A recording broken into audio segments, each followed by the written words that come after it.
الحمد لله رب العالمين وصلى الله على سيدنا محمد وعلى آله وصحبه الطيبين الطاهرين اللهم علمنا ما جهلنا وذكرنا ما نسينا وزدنا علما ونعوذ بك من حال أهل النار اللهم واجعل نياتنا وأقوالنا وأفعالنا خالصة لوجهك الكريم.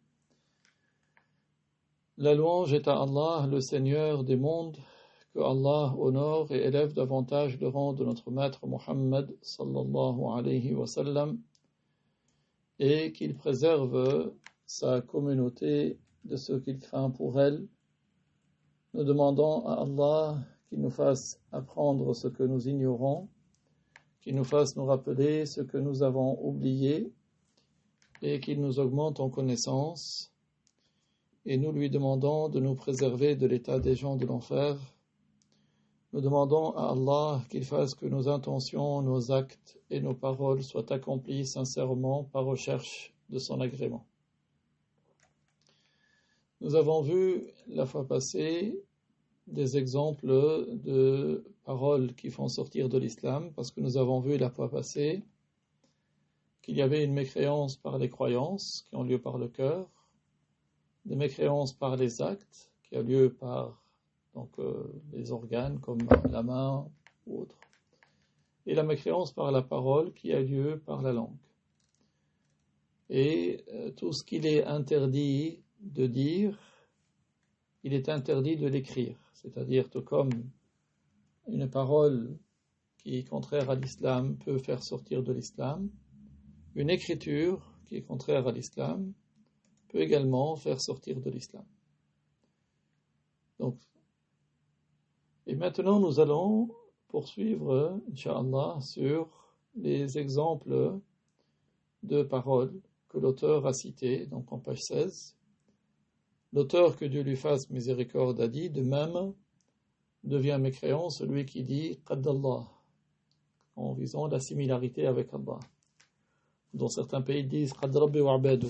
Donc ils disent que autant que Dieu et ses esclaves, parce que cette parole revient à attribuer la quantité à Dieu, et Dieu est exempt de la quantité. Celui qui a une quantité, il a besoin de qui lui a donné cette quantité. Même si la personne qui a parlé ne voulait pas sortir de l'islam, parce que certains ignorants, qu'est-ce qu'ils disent? Ils disent oui, mais c'est l'intention qui compte. C'est l'intention qui compte dans le cas où l'acte est conforme à la loi. Quand l'acte est conforme à la loi, l'intention fait que cet acte est source de récompense. Mais si l'acte n'est pas conforme à la loi, ce n'est pas l'intention qui va transformer cet acte qui n'était pas conforme à la loi en un acte qui est agréé par Dieu. Si quelqu'un il tue un autre, ou il vole l'argent d'un autre, ou il frappe un autre, et que cet acte qu'il a fait est contraire à la loi, ce n'est pas en mettant l'intention que cet acte devient un bon acte. Donc l'intention n'intervient pas quand l'acte est contraire à la loi. Quand la parole est contraire à l'islam, ce n'est pas l'intention qui va la transformer en une parole conforme à l'islam. Donc l'intention qui compte, oui, lorsque l'acte est conforme à la loi, mais pas lorsque l'acte n'est pas conforme à la loi. Ça, c'est une des ignorances qui est malheureusement s'est répandue.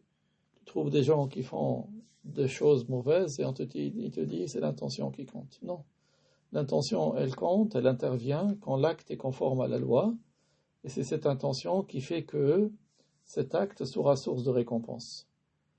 Concrètement, si quelqu'un, par exemple, voit un pauvre, et machinalement, sans réfléchir, sans avoir mis l'intention de rechercher la récompense de la part de Dieu, sans se dire dans son cœur que Dieu agrée qu'on soutienne des gens qui sont démunis, sans rien du tout, comme ça, machinalement, il a donné une pièce. Eh bien là, cet acte ne lui procurera pas de récompense, parce qu'il n'a pas mis l'intention. Donc l'intention ici, c'est ce qui permet de gagner des récompenses. Si il avait même pendant une fraction de seconde eu dans son cœur que voilà, Dieu agrée qu'on soutienne les démunis et c'est pour ça que je lui donne une pièce.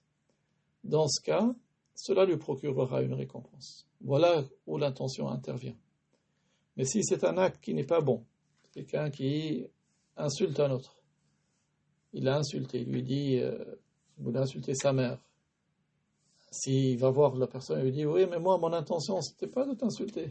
Mais il l'a insulté. Donc, la parole qui est une insulte, ce n'est pas parce que l'intention, soi-disant, serait bonne que cette parole d'insulte n'en serait plus une. Vous voyez, donc c'est très important de faire la différence entre cette phrase, quand les gens disent l'intention, c'est l'intention qui compte.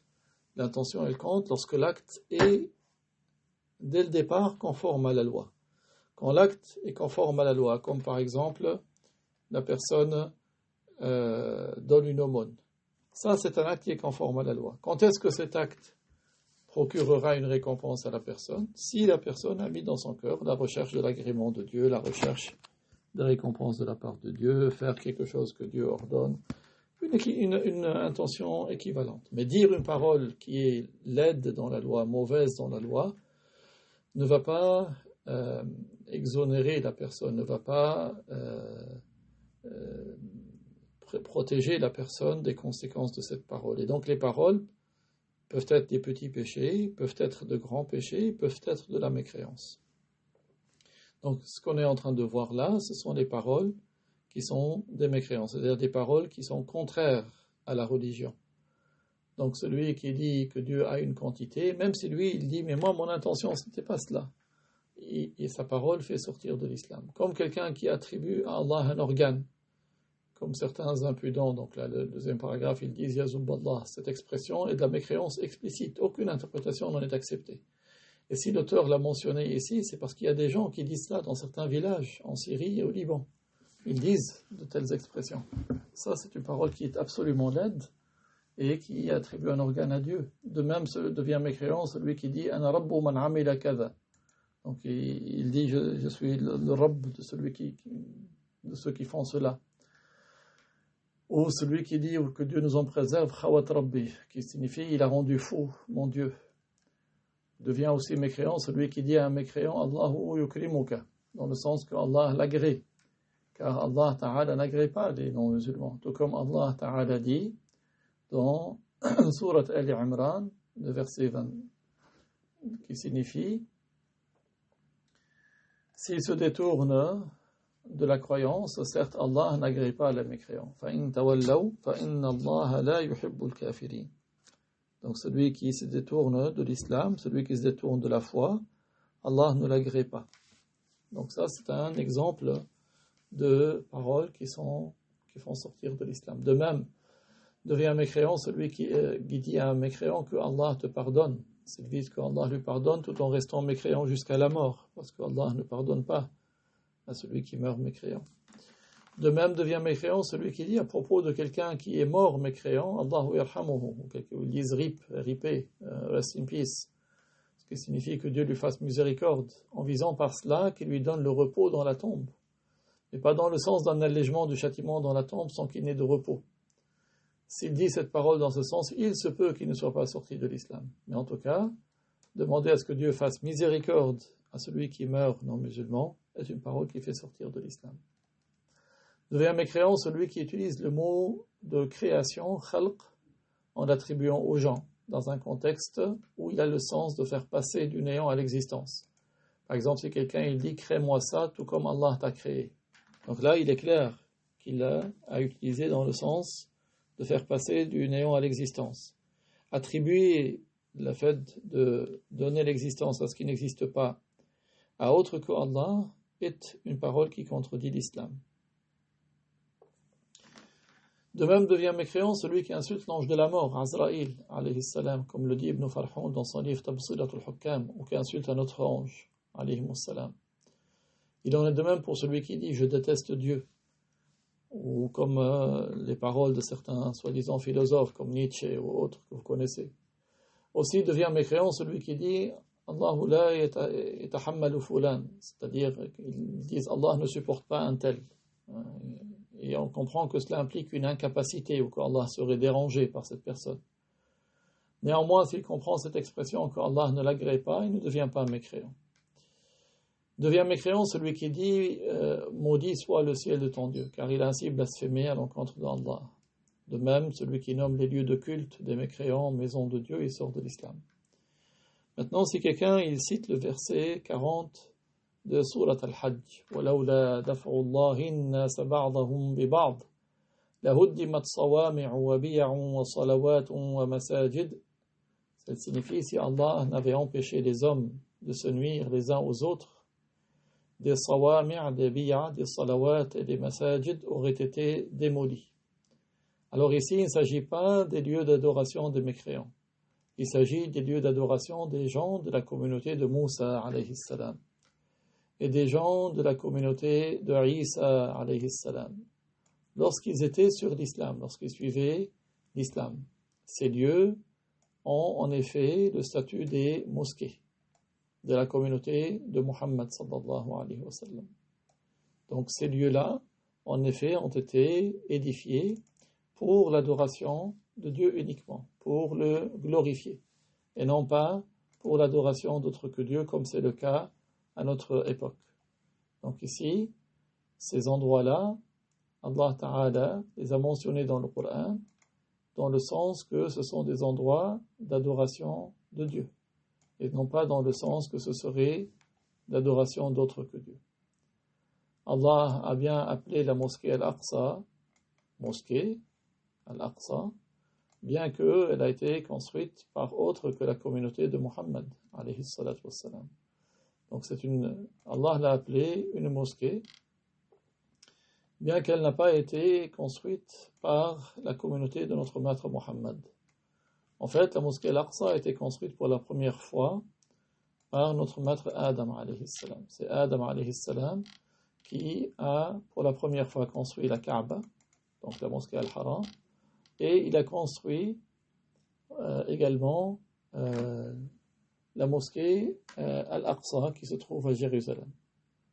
Donc ce n'est pas la construction de gens qui ne sont pas musulmans. Mais même malgré le fait que ça n'a pas été construit par la communauté de notre maître Muhammad, alayhi salatu wassalam, ça s'appelle une mosquée. Allah Ta'ala l'a appelée mosquée Al-Aqsa. Pourtant, elle n'a pas été construite par la communauté de notre maître Muhammad sallallahu alayhi wa sallam. Le cheikh dit que tout un chacun craigne donc Allah et se garde d'appeler maison de Dieu ce qui a été édifié pour pratiquer l'association, le shirk. Mais celui qui ne craint pas Allah dira ce qu'il veut, mais il assumera les conséquences. De même sort de l'islam celui qui tient sciemment un propos mensonger, puis il dit Allah est témoin de ce que je dis, en visant qu'Allah saurait qu'il en est tel qu'il le dit. Pourquoi serait-ce de la mécréance? Parce qu'il a attribué l'ignorance à Allah, car Allah il sait qu'il est menteur et non pas véridique. Et lui il dit Allah est témoin de ce que je dis est vrai. De même, il n'est pas permis de dire Kullu wahad ala dini Allah yu'inu, en visant l'invocation en faveur de tous, en disant que chacun il a sa religion, que Dieu l'aide. C'est comme s'il dit que Dieu l'aide à insulter Dieu, parce qu'il y a des religions dont le credo, dont la base, c'est l'insulte de Dieu. Celui qui attribue un fils à Dieu, c'est une insulte de Dieu. Donc, s'il dit que Dieu l'aide dans son insulte de Dieu, c'est une mécréance. Devient mécréant également celui qui dit en généralisant les chiens sont meilleurs que les humains. Donc ça c'est une mécréance parce que parmi les humains il y a des prophètes, il y a des saints, donc dire que les chiens sont meilleurs c'est une mécréance. Ou encore devient mécréant celui qui dit les Arabes sont de la gale, ou les Arabes sont nuls, ou sont arriérés, ou je ne sais pas quoi d'autre. Mais s'il restreint son propos par une expression ou un contexte, comme en disant aujourd'hui les Arabes sont corrompus, puis en ajoutant les Arabes sont de la gale. Il ne devient pas mécréant parce qu'il a restreint son propos par un contexte. Vous voyez, donc c'est très important ici. Dans certains cas, la restriction évite de tomber dans la mécréance. Devient mécréant celui qui nomme Satan Bismillah ar-Rahman ar-Rahim. Donc celui qui appelle le shaitan Bismillah ar-Rahman ar-Rahim, il sort de l'islam mais pas s'il récite la basmala dans l'intention qu'Allah le protège de son mal. Il y a des paroles qui font sortir de l'islam, que certains poètes et écrivains ont écrites, comme celui qui a écrit Haraballah, ce qui signifie Allah s'est enfoui. Ceci est une preuve d'irrespect à l'égard de Allah et fait tomber dans la mécréance. Al-Qadi Iyad dit dans son livre Al-Shifa, pas de divergence sur le fait que celui d'entre les musulmans qui insulte Allah Ta'ala, il devient mécréant. C'est-à-dire s'il était musulman, il a insulté Allah, il est devenu mécréant. Aussi devient mécréant celui qui approuve ses dires et ses expressions et combien elles se sont multipliées dans de nombreux écrits. C'est-à-dire même si quelqu'un il apprécie, par exemple, il applaudit ou il marque une manifestation d'approbation, quelle qu'elle soit, il devient mécréant également. De même, ne pas respecter le messager sallallahu alayhi wa sallam en se moquant d'une de ses attitudes ou de ses actions est de la mécréance.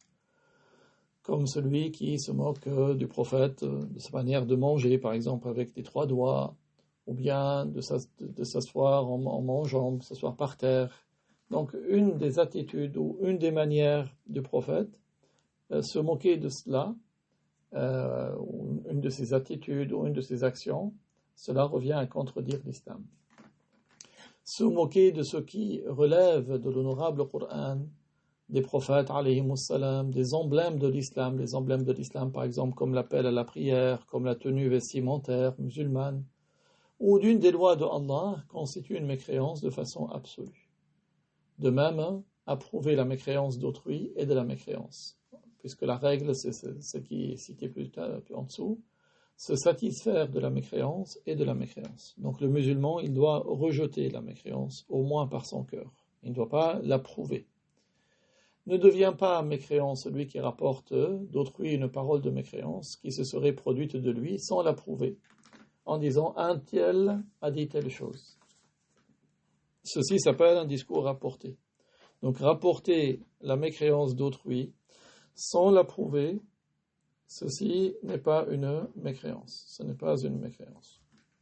Et même il peut reporter l'expression « un tel l'a dit » à la fin de la phrase, mais à condition d'avoir eu dès le début l'intention de mentionner à la fin de la phrase la formule du discours rapporté. C'est-à-dire qu'il va mentionner la parole qui est une parole contraire à l'islam, mais au tout début qu'il va la mentionner, il a l'intention de mentionner juste après la formule du discours rapporté. C'est ainsi qu'il échappe à la mécréance. En fait, ce n'est pas rétroactif. Ce n'est pas que lui, il commence à prononcer une parole de mécréance, puis il se dit « Ah mince, c'est de la mécréance », et il dit « Ok, je vais utiliser le discours rapporté à la fin ». Ce n'est pas comme ça que ça marche. Pour qu'il puisse, pour qu'il évite de tomber dans la mécréance, s'il envisage de rapporter une parole de mécréance avec le discours rapporté à la fin, il faut qu'il ait eu l'intention de mentionner le discours rapporté à la fin dès le début de la phrase qu'il va rapporter. Alors, après que l'auteur a cité quelques exemples, ici c'est vraiment à la but, comme dirait l'autre, pédagogique, là il va mentionner quelques exceptions, des exceptions à la mécréance par la parole. Donc, l'auteur, que Dieu lui fasse miséricorde, a dit, sont exclus de la mécréance par la parole les choses suivantes. Donc le premier cas, le cas du lapsus linguae. Qu'est-ce que ça veut dire le lapsus? C'est dire l'une de ces paroles sans l'avoir voulu. Donc vous avez compris que là il est question de volonté, c'est pas une question d'intention. C'est vraiment une question de volonté. Autrement dit, la parole sort de la bouche sans qu'on ait voulu la dire du tout. Quand quelqu'un il se trompe, au lieu de dire ramène-moi un verre d'eau, il me dit ramène-moi un verre de thé, par exemple. Donc c'est-à-dire que lui il voulait pas du tout dire thé, mais le mot thé est sorti de sa bouche. Ou bien comme quelqu'un qui parle dans son sommeil. Il n'a pas voulu parler, mais cette parole est sortie de lui. Donc dans ce cas-là, la personne n'est pas responsable de cette parole. Quand la parole est sortie sans qu'on ait voulu. Notre prophète, alayhi salatu wassalam, nous a donné un cas qui illustre cela.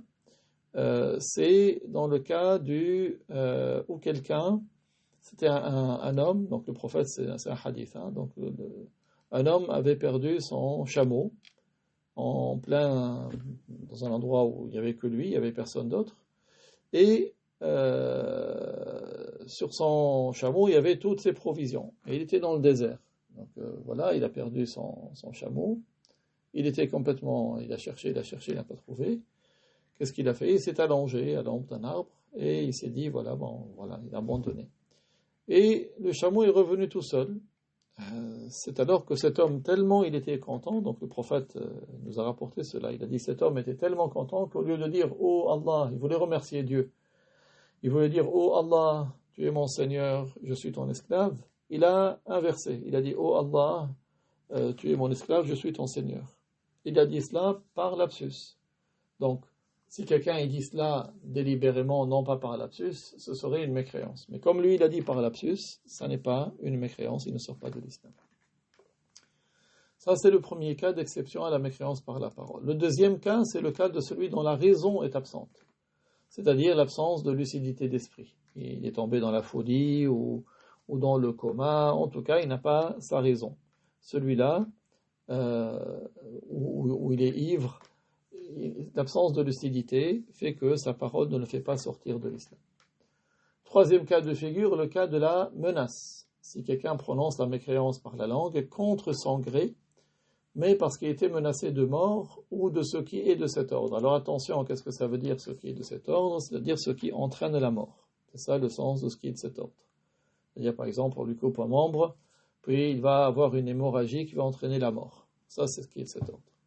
Donc si lui, il prononce contre son gré une parole de mécréance, parce qu'il était menacé de mort, son cœur étant apaisé par la foi, c'est-à-dire qu'il n'était pas d'accord avec cette parole qu'on l'en avait forcé à dire, il ne sort pas de l'islam. Allah Ta'ala dit من كفر بالله من بعد إيمانه إلا من أكره وقلبه مطمئن بالإيمان ولكن من شرح بالكفر صدرا فعليهم غضب من الله.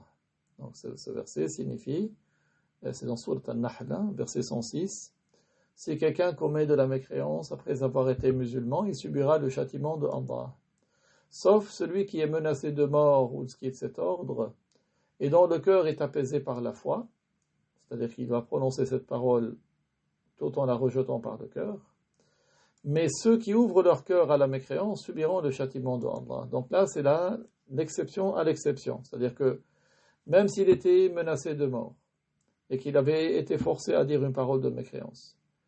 Donc, il y a deux cas. Soit son cœur est apaisé par la foi et il rejette la mécréance, auquel cas il ne sort pas de l'islam. Soit, même étant menacé de mort, si son cœur s'ouvre à la mécréance, accepte cette mécréance qu'on a forcé à dire, alors il sort de l'islam. Vous voyez, donc c'est pour ça qu'il faut faire très attention.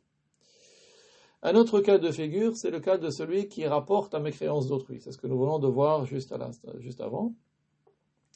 Celui qui rapporte la mécréance d'autrui ne devient pas mécréant s'il le fait sans s'en satisfaire et sans l'approuver.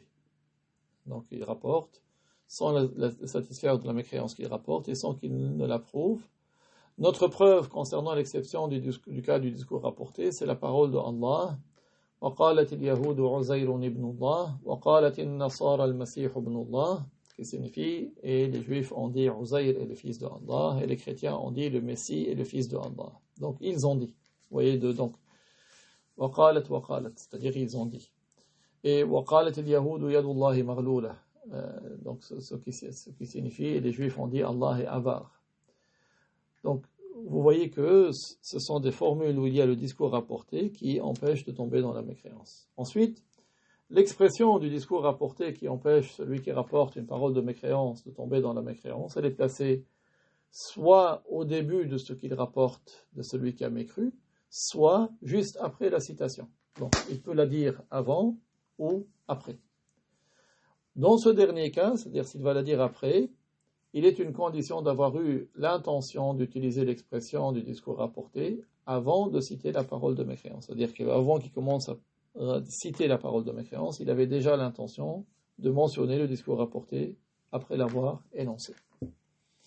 Enfin, l'autre cas d'exception à la mécréance par la parole, c'est le cas de celui qui fait une interprétation, un ta'wil, par son propre effort, ijtihad, dans la compréhension de la loi. Donc là, ici, qu'est-ce que ça veut dire? C'est-à-dire, si quelqu'un se livre à une interprétation de la loi, il ne devient pas mécréant, sauf si son interprétation de la loi concerne ce qui est catégorique et qui s'est trompé. Dans ce cas, il n'est pas excusé. Donc en fait, les sujets de la religion, il y a des sujets où l'erreur d'interprétation est excusée, et il y a des sujets où l'erreur d'interprétation n'est pas excusée. Alors, dans quel cas l'erreur d'interprétation n'est pas excusée? C'est le cas, par exemple, de l'interprétation de ceux qui ont dit que ce monde serait éternel sans début, à l'exemple de Ibn Taymiyyah.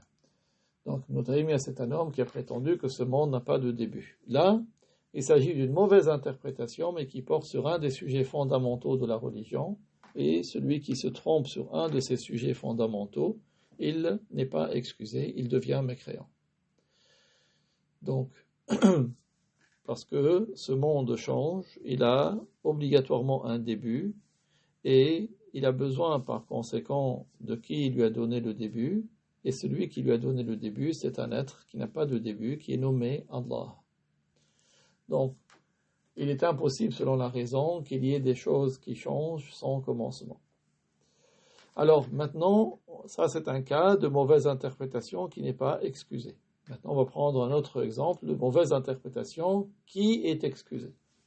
Quant à ceux qui font une mauvaise interprétation mais ne sortent pas de l'islam, ce sont par exemple ceux qui se sont abstenus de payer la zakat à l'époque de notre maître Abu Bakr as-Siddiq, qu'Allah l'agrée. Ces gens-là pensaient que la zakat était un devoir du vivant du messager, car ces invocations étaient pour eux une miséricorde, un apaisement et une purification. C'est-à-dire ils pensaient que quand le prophète était vivant, ils lui confiaient leur zakat, leur aumône obligatoire, pour que lui il la distribue aux ayants droit, et en contrepartie de quoi le prophète leur faisait des invocations. Ils pensaient que cela s'interromprait avec la mort du prophète. C'est-à-dire que comme le prophète était mort, ils pensaient que il n'était plus un devoir pour eux de donner la zakat, puisqu'il ne leur faisait plus en contrepartie de cela des invocations. Donc voilà une mauvaise interprétation qui a été excusée. Pourquoi? Les compagnons ne les ont pas jugés mécréants pour cela. Ces gens-là, quelle était l'origine de leur mauvaise interprétation? C'est une mauvaise compréhension du verset 103 de Surat At-Tawbah. Dieu dit: Khudh min amwalihim sadaqatan tutahhiruhum wa tuzakkihim biha wa salli alayhim inna salataka sakanun lahum. Qui signifie: prends de leurs biens une aumône qui les purifie et les augmente en bénédiction, et fais des invocations en leur faveur. Certes, tes invocations sont un apaisement pour eux. Donc, ils ont compris que celui qui est visé par sa parole khudh, qui signifie prends ou prélève, c'est uniquement le prophète. Ô Muhammad, prends la zakat afin qu'elle soit, s'il te la verse pour que tu la distribues, elle soit une miséricorde et un apaisement pour eux. Ils ont cru que cela ne se produirait plus après sa mort, et que par conséquent, il n'était plus un devoir pour eux de la verser, puisqu'il était mort, et que c'est lui qui avait reçu l'ordre de la prendre d'eux. Ils n'avaient pas compris que le jugement était général et qu'il s'appliquait de son vivant et après sa mort. Donc voilà un cas de mauvaise interprétation de la loi qui ne fait pas sortir de l'islam. Abu Bakr as-Siddiq, il ne les a combattus, tout comme il a combattu les apostats qui avaient suivi Moussaïlima le menteur dans sa prétention à la prophétie, que parce qu'ils ne pouvaient pas prendre d'eux la zakat malgré eux sans combattre. C'était en effet, ils avaient une certaine force. Il fut alors dans la nécessité d'engager le combat. Tandis qu'il avait combattu aussi d'autres, mais ces autres qu'il avait combattus, c'était en raison de leur apostasie, comme un homme qui avait suivi Moussaïlima le menteur. C'était un charlatan qui prétendait la prophétie. Il en est de même pour ceux qui ont expliqué sa parole Ta'ala fahal antum muntahun, qui signifie allez-vous vous en abstenir concernant le fait de boire d'alcool. Ils avaient mal compris par le fait qu'on avait le choix, que ce n'était pas une interdiction des boissons enivrantes et qui en ont bu. Omar ne les a pas jugés mécréants. Mais bien sûr, c'était au début de l'islam. Maintenant, la personne n'a pas à prétexter avoir mal compris ce verset. Eux, c'était au tout début, ils n'avaient pas suffisamment bien compris. Aujourd'hui, même le non-musulman sait que boire l'alcool est interdit chez les musulmans. Donc, il n'y a pas à s'autoriser à boire l'alcool aujourd'hui, ce n'est pas quelque chose d'excusé. yani de considérer que ce serait licite. Alors, les compagnons du prophète, ils n'ont déclaré mécréants que les autres, ceux qui avaient apostasié parce qu'ils avaient cru en Moussaïlima, le menteur, celui qui prétendait être messager. Ainsi, leur combat contre ceux qui s'étaient abstenus de payer la zakat dans les circonstances mentionnées fut mené pour prendre la part du droit qui leur incombait sur leurs biens. Ceci est comparable au combat contre les rebelles. En effet, les rebelles ne furent combattus non pas pour leur mécréance, mais pour les ramener à l'obéissance au calife, comme ceux que notre maître Ali a combattus dans les 3 batailles. La bataille du chameau, Al-Jamal, celle de Siffin contre Muawiyah et celle de Nahrawan contre les Khawarij. Enfin, en précisant toutefois qu'il y avait une catégorie des Khawarij qui était effectivement mécréants, cela avait donc un jugement particulier.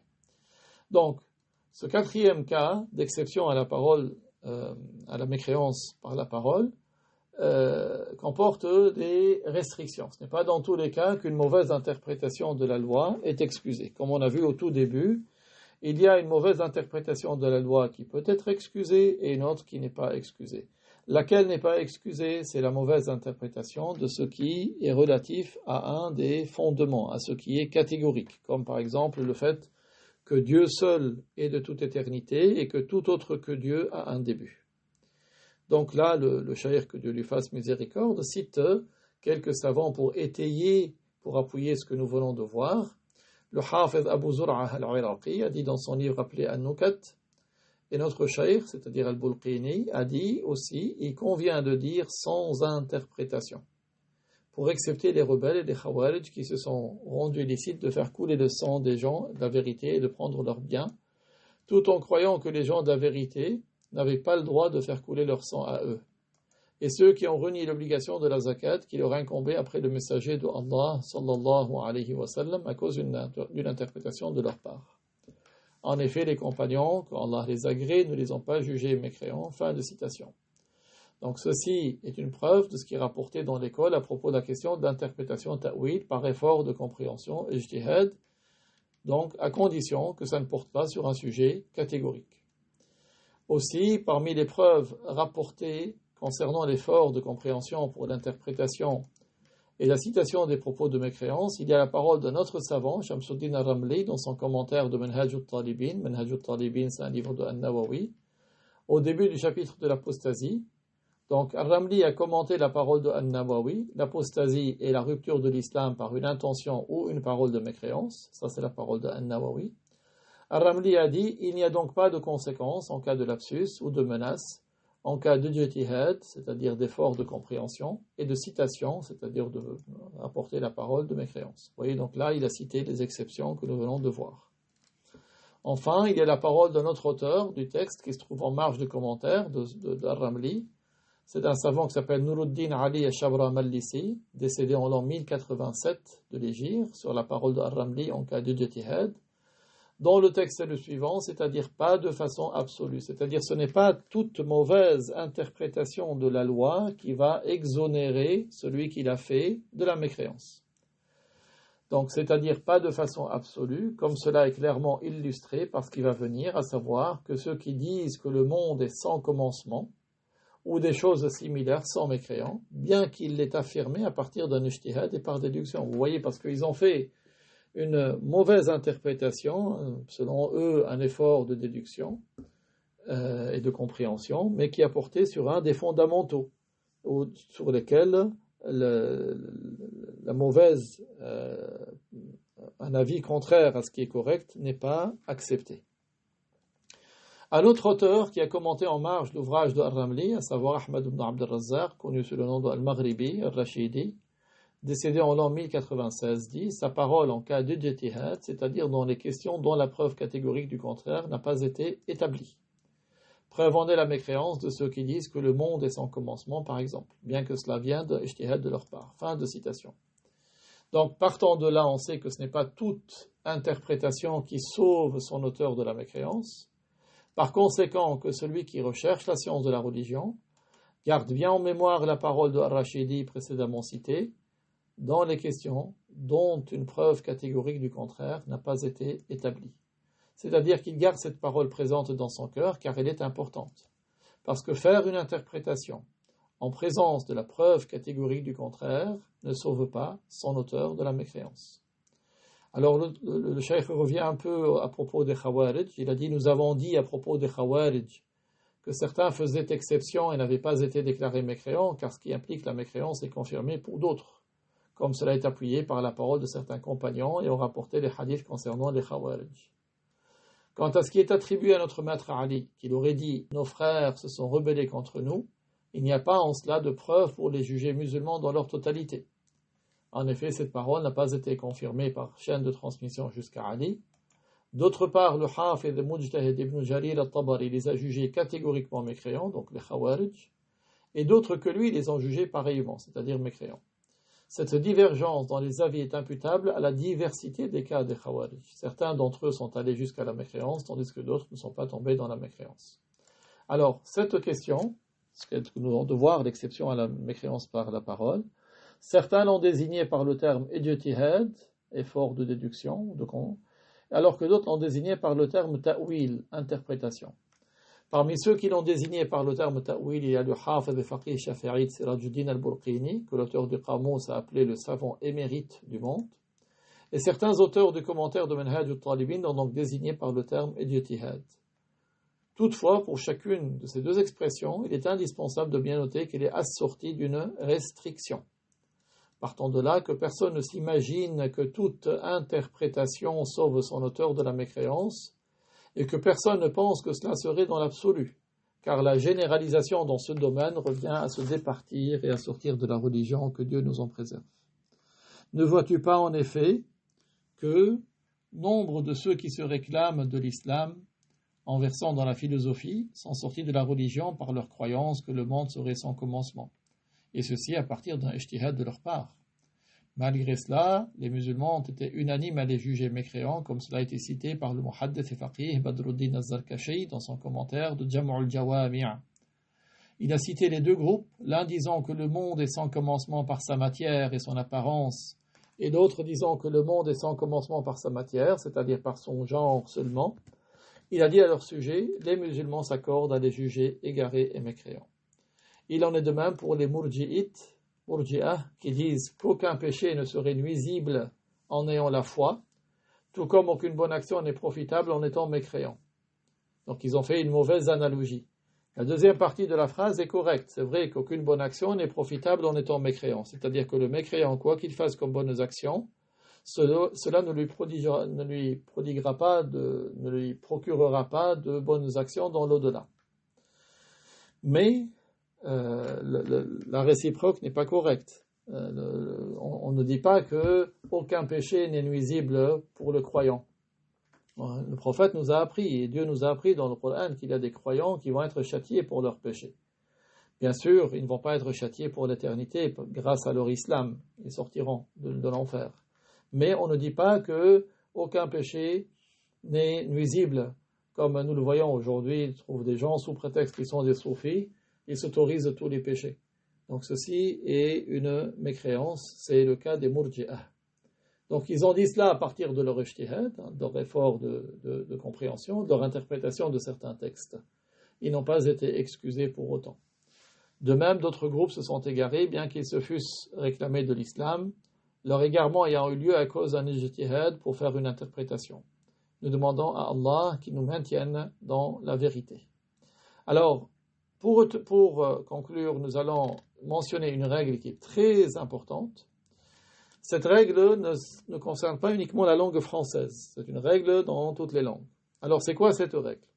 Une parole qui a deux sens, c'est-à-dire du point de vue linguistique. Donc, toujours ici, la référence, c'est la signification de la parole dans la langue, dont l'un rentre dans l'une des catégories de la mécréance, c'est-à-dire un des deux sens revient à contredire la parole de Dieu, ou revient à contredire la parole du messager de Dieu, une mécréance, une catégorie de mécréance. Et l'autre sens n'est pas une catégorie de mécréance, dans le sens, mais cette parole qui a ces deux sens-là, elle a le sens qui relève de la mécréance, qui est son sens apparent. Mais il n'est pas explicite, c'est-à-dire ce n'est pas l'unique sens. Celui qui prononce une telle parole, il n'est pas jugé mécréant tant qu'on ne sait pas lequel des deux sens il a visé. Parce que linguistiquement, elle admet deux possibilités. S'il dit, moi je visais le sens qui est de la mécréance, alors il est jugé mécréant, et on lui applique les jugements relatifs à l'apostasie. Sinon, il n'est pas jugé mécréant. Même chose si la parole n'a pas que deux sens, mais plusieurs. Si une parole a plusieurs significations, relevant toutes de la mécréance, mais possède un seul sens, ne présentant pas de mécréance. Son auteur n'est pas jugé mécréant, sauf s'il en sait qu'il visait le sens relevant de la mécréance. C'est en effet ce qu'ont cité des savants hanafites dans leurs livres. Quant à ce que disent certains individus, que s'il y avait au sujet d'une parole 99 avis en faveur du jugement de mécréance, et un seul avis contre le jugement de mécréance, alors on choisirait de juger non mécréant systématiquement, ceci n'a pas de sens.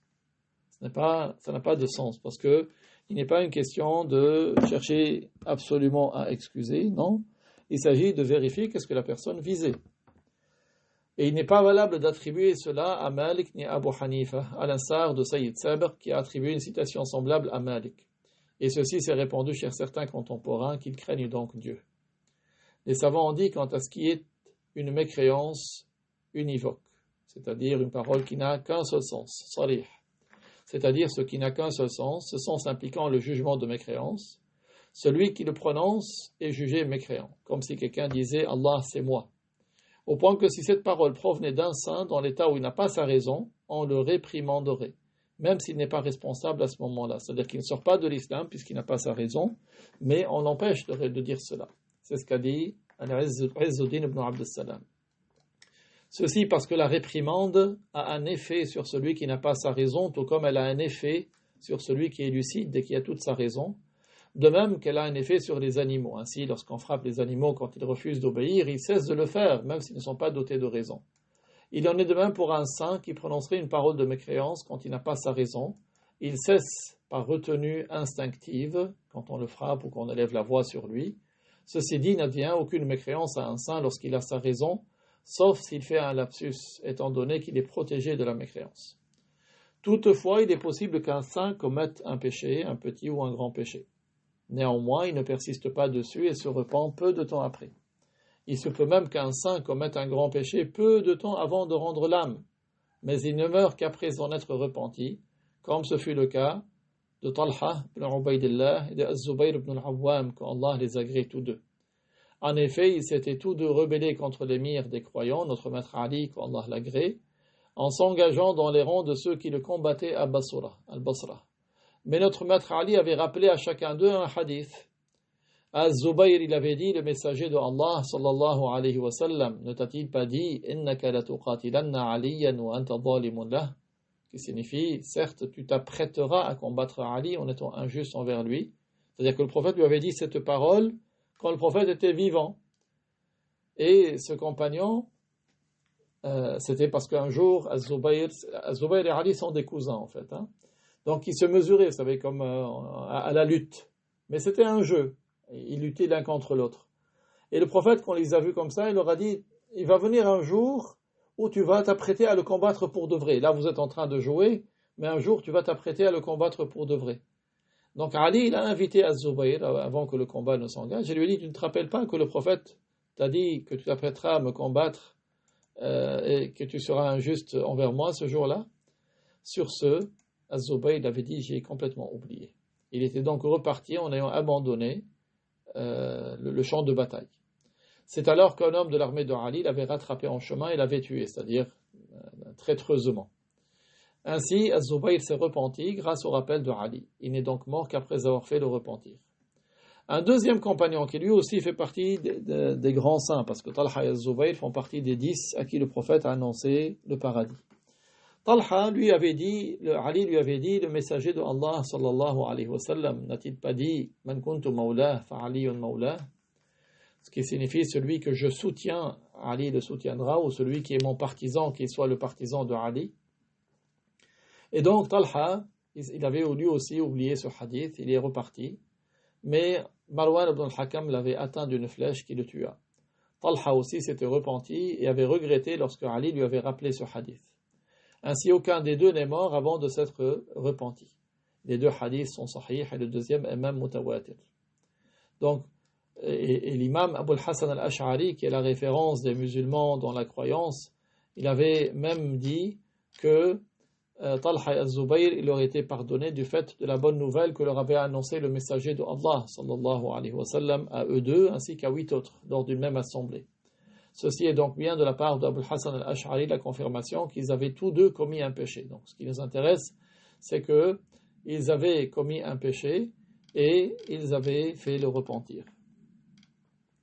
Il a d'ailleurs dit la même chose au sujet de Aïcha. Aïcha, qu'Allah l'agrée, elle aussi, elle avait reçu la bonne nouvelle. Le prophète, alayhi salatu wassalam, un jour, Aïcha avait demandé au prophète, qui de tes épouses sera avec toi au paradis? Le prophète lui a dit, tu seras parmi celles-là. C'est-à-dire qu'Aïcha, toutes les épouses du prophète sont des saintes, des vertueuses, et Aïcha fait partie de celles qui seront au paradis avec lui. Aïcha, qu'Allah l'agrée, le prophète l'a épousée alors qu'elle était jeune. Elle avait 9 ans. Et la constitution des femmes à l'époque n'était pas comme celle de notre époque. Et de plus, elle était très très mûre. C'était une femme très très vive d'esprit, très très forte. Quand elle avait épousé le prophète, elle avait 9 ans et le prophète est décédé, elle avait 18 ans. Et Aïcha avait rapporté beaucoup de connaissances du prophète. C'est la femme qui a le plus de science de toute l'humanité. Et c'était la chérie du prophète, la bien-aimée du prophète. Les compagnons, quand ils voulaient offrir un cadeau au prophète, il veillait à le lui offrir quand c'était la nuitée de Aïcha, quand il était avec Aïcha. Et le prophète, il agissait avec ses épouses d'une manière très, très, très cordiale, très agréable, très élégante. Il avait proposé une course à Aïcha une fois, elle était arrivée avant lui, une course à pied. Et plus tard, ils ont refait une autre course et c'était le prophète qui est arrivé en premier, parce qu'elle était devenue un peu moins rapide. Le prophète lui a dit, c'est comme ce qu'on dit aujourd'hui, un match nul. C'est-à-dire, c'est ma revanche pour la première fois. Donc le prophète, alayhi salatu wassalam, avait annoncé la bonne nouvelle à Aïcha qu'elle serait au paradis. Elle avait immensément regretté de s'être engagée dans les rangs de ceux qui combattaient Ali. Lorsqu'elle se rappelait qu'elle avait voyagé vers Basra pour rejoindre les rangs de ceux qui combattaient Ali, elle pleurait jusqu'à en tremper son voile de larmes. Ceci également est mutawatir. Et le prophète Abu al-Hassan al-Ash'ari a dit au sujet de ceux qui ont combattu Ali dans la bataille du Chameau, Al-Jamal, en dehors de Talha et al-Zubayr, et au sujet de ceux qui ont combattu avec Muawiyah contre Ali dans la bataille de Siffin, il est possible que leur acte leur soit pardonné. Tout comme cela a été rapporté par l'imam Abu Bakr ibn Furak, d'après Abu al-Hassan al-Ash'ari dans son livre Mujarradu Maqalat al-Ash'ari. Ibn Furak, c'est l'élève de Abu al-Hassan al-Ash'ari, en l'occurrence Abu al-Hassan al-Bahili. Quant à ceux qui pensent, quant à ce que pensent certains ignorants, à savoir que les saints ne tomberaient jamais dans le péché, ceci dénote une terrible ignorance. Talha et Az-Zubayr, Aïcha font tous trois partie des très très grands saints. Donc voilà, ce sont des sujets qui sont très très importants. Ça mérite certainement d'être détaillé et révisé et revu, parce que ce sont des sujets fondamentaux, des sujets de croyance qu'il convient de réviser, de maîtriser. Alhamdulillah, donc là c'est un premier passage, un premier déchiffrement de texte, mais la finalité bien sûr c'est de le réviser, de le revoir. Inch'Allah ta'ala, nous pourrons profiter dans d'autres occasions pour pouvoir les réviser. Juste avant de terminer, deux choses. Donc une première, Inch'Allah ta'ala, un petit rappel, c'est un hadith du prophète alayhi salatu wassalam. Le prophète a dit Bada'a hadha ad-din ghariban wa sayaudu ghariban kama bada fatuba lil ghuraba. C'est-à-dire, donc, cette religion a débuté étrange. C'est-à-dire quand le prophète s'est mis à appeler les gens, il était tout seul contre son peuple. Son peuple était un peuple d'idolâtres. Ils adoraient un corps ou des corps. Ils enterraient leurs filles vivantes. Certains, quand leur père mourait, ils épousaient l'épouse de leur père. Donc ils faisaient des choses qui étaient abominables. Et quand le prophète est venu leur dire adorez un Dieu unique, qui n'est pas un corps, qui existe sans endroit, sans direction, qui ne ressemble pas à ses créatures, qui a des attributs de perfection, croyez en moi que je suis un envoyé de Dieu, comme tous les prophètes qui m'ont précédé, nous sommes musulmans, qui les appelaient à la prière, au jeûne, au pèlerinage, à la zakat. C'était étrange pour eux. Le prophète a dit, l'islam a débuté étrange et il redeviendra étrange tout comme il a débuté. Aujourd'hui également, quand tu dis aux gens, attention, il y a des paroles qui font sortir de l'islam, attention, celui qui insulte Dieu, il n'est plus musulman, il doit dire les 2 témoignages pour revenir à l'islam. Les gens trouvent ça étrange. Mais en fait, c'est étrange parce que c'est en raison de leur ignorance. C'est pour cela que le prophète a dit, cette religion a débuté étrange, et elle redeviendra étrange tout comme elle a débuté. Et qu'est-ce qu'il a dit? Fatouba lil ghuraba, bonheur aux étrangers. Quels sont ces étrangers? Ce sont ceux, ils vont expliquer. Les compagnons ont demandé au prophète, qui sont donc ces étrangers au messager de Dieu? Il a dit, Alladhina yuslihuna ma afsada an-nasu min sunnati ba'di. C'est-à-dire ceux qui vont réparer, ceux qui vont corriger ce que les gens auront corrompu de ma tradition après moi, c'est-à-dire la tradition du prophète, sa croyance et ses lois. Aujourd'hui, beaucoup de gens ont dévié, tu trouves des gens qui sont passés pour des soufis et ils disent qu'Allah il est incarné en nous, tu trouves des gens qui se disent soufis, ils disent qu'on va faire un endroit où on autorise de boire de l'alcool, où les femmes peuvent porter ce qu'elles veulent, sous prétexte qu'ils ne sont pas concernés par les lois. On leur dit, même le meilleur de toutes les créatures, notre maître Mohammed, il n'a pas été déchargé de la prière, il ne lui a pas été autorisé les péchés. Donc, ce sont des gens qui aujourd'hui essayent de propager des notions contraires à l'islam, certains sous couvert d'islam, d'autres qui se déclarent haut et fort contre l'islam, que Dieu nous en préserve. Donc, bonheur à celui qui répare ce que les gens auront corrompu. Ça, c'est un hadith de notre prophète, alayhi salatu wassalam, qu'il est important de retenir et auquel on s'attache. Et Dieu sait plus que tout autre